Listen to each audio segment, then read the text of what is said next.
Auditeurs, auditrices, bonjour. Mes salutations fraternelles en Jésus-Christ.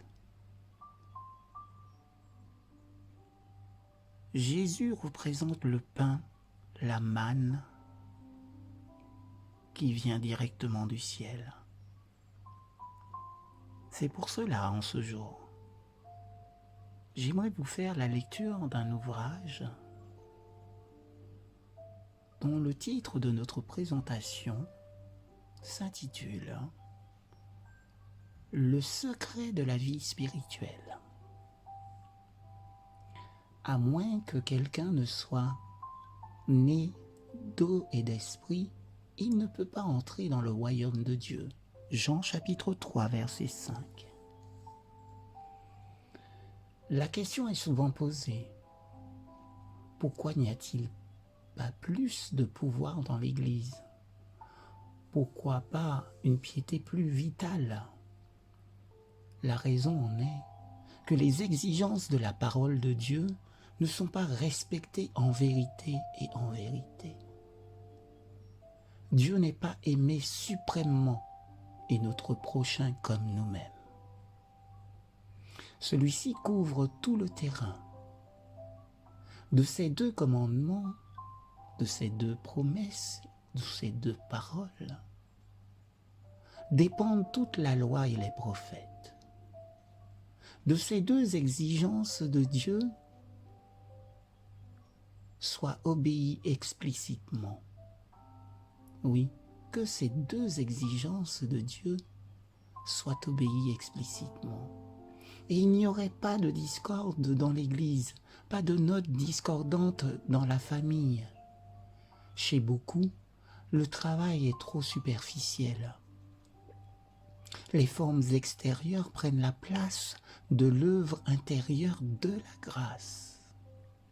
La théorie de la vérité a converti la tête, mais le temple de l'âme n'a pas été purifié de ses idoles. Lorsque le commandement est entré dans l'esprit et le cœur de Paul, il a dit « Le péché a ressuscité et je suis mort ». En ces jours de faux semblants, il y a beaucoup de fausses conversions. La vraie conviction du péché, le chagrin réel du cœur à cause de la méchanceté, la mort à soi-même, le dépassement quotidien des défauts de caractère et la nouvelle naissance, ceci, représentés comme des choses anciennes, Paul dit qu'ils étaient passés et que toute chose était devenue nouvelle. Un tel travail, dont beaucoup ne savent rien,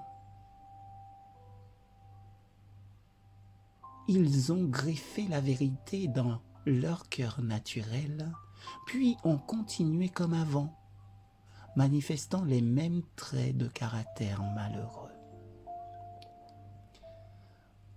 Rendez l'arbre bon, et il en résultera de bons fruits. L'œuvre de l'Esprit de Dieu sur le cœur est essentielle, oui, est essentielle à la piété.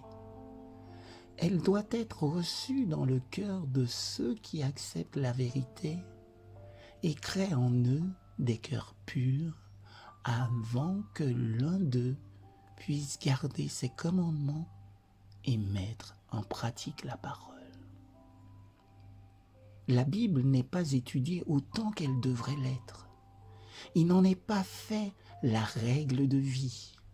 Si ces préceptes étaient consciencieusement suivis et en faisant la base du caractère, il y aurait une fermeté de but qu'aucune spéculation commerciale ou poursuite mondaine ne pourrait sérieusement influencer.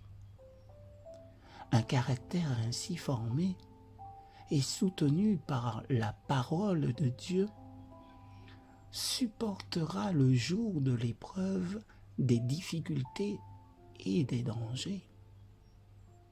La conscience doit être éclairée et la vie sanctifiée par l'amour de la vérité reçue dans le cœur avant que l'influence ne soit salvatrice sur le monde. Amen.